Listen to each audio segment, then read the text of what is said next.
A lot of guys, they want full control over their bike. I'm pretty sure that's why you're here. So I'm about to go ahead and break it down for you exactly how to get full control over your bike. Sport bikes, this is designed for sport bikes, all right? And this is what I ride. This is the only thing I'm gonna speak on.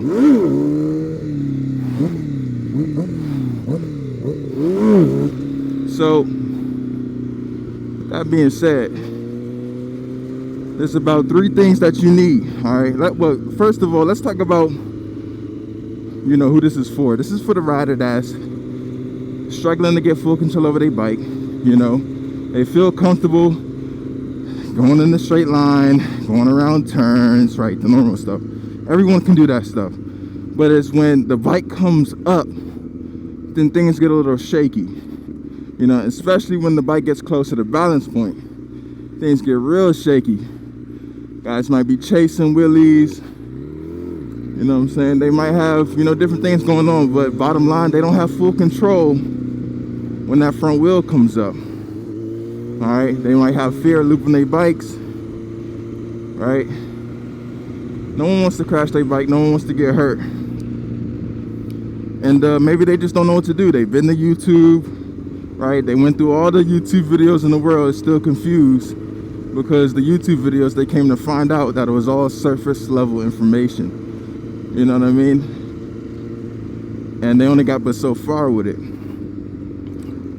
So, in my opinion, you know, based off of my abilities, this is what I find to be true. All right?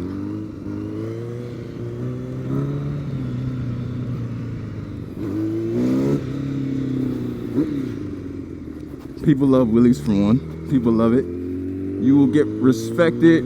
Your world will change absolutely 100. Completely new experience. I mean, you're gonna feel better about yourself for one. Your boys are gonna see it. Your girl's gonna see it. And you're gonna see it.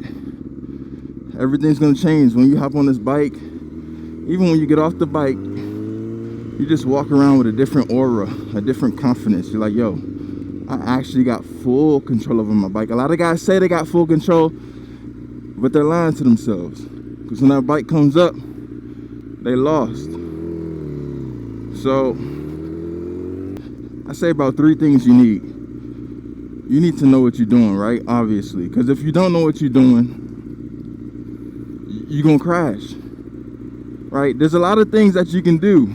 And if you're a little bit confused, there's no real consequence, like physical. But this is a huge physical consequence for not being clear on what you're doing. All the guessing, you know, you got to ask yourself, are you just operating and doing things on the bike based off of what you've seen other people do, or, you know, what you think you're supposed to do? Or are you for sure, you're like, all right, I know exactly what I'm doing. There's a difference. There's a huge difference. So, you know, we don't operate from guesswork at all. Operate from certainty. It shows in your riding.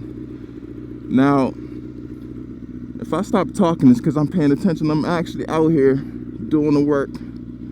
I'm out here doing the work. So, you know what I mean? I'm very focused, but I'm also talking to you guys at the same time, man. This is real, man. Once you get inside this program, you're getting a real deal from a real rider that's really out here in the streets putting in that work, 1000cc work. So you need to know what you're doing, right? You need structure, a system to follow. That's the easiest thing. If you don't know what you're doing, you need a blueprint, a map, a GPS. I don't know where I'm going. I'm going to enter in the GPS. The GPS will take me there. I don't need to know every street. Listen, I don't read street names. I don't know where I'm at half the times.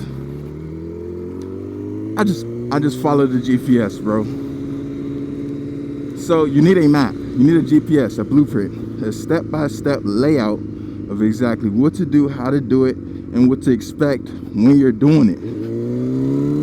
Once you got that part out, you need feedback. You need someone that has the eyes that can see what you're doing to say, okay, this right here is good, this right here is not good, so that you can make the adjustments needed to be successful. All right, once you have the feedback, you know for sure I'm doing everything right. and you will notice how fast you're progressing. This is all this is. It's doing things in a certain way, the correct way, right? If you're not getting the results that you're desiring, you're not doing it in the correct way. All right, anyone can ride the bike, but are you riding it in a specific way to get a specific result that you're looking for? And the easiest way, if you're not sure, you need to learn from someone that's where you want to be, who has the results, because they have the correct habits already. That's all we're doing. We're looking at your riding habits, and we're making sure that the habits that you have in line with the goal that you're trying to reach. So once you have the blueprint, once you have the feedback, after that point, bro, that's really all you need. But if you really want to put some boost and ignite your fire, you need like-minded people on the same journey as you, other riders to connect with who are on the journey as you are. And iron will sharpen iron. I promise you, this is a major hack. I don't know too many guys that figured it out by themselves and got extremely good. The only riders that I know that are extremely good are riders that have created a sort of a dojo for themselves. A lot of guys call it the lot, but it's sort of like a fight camp.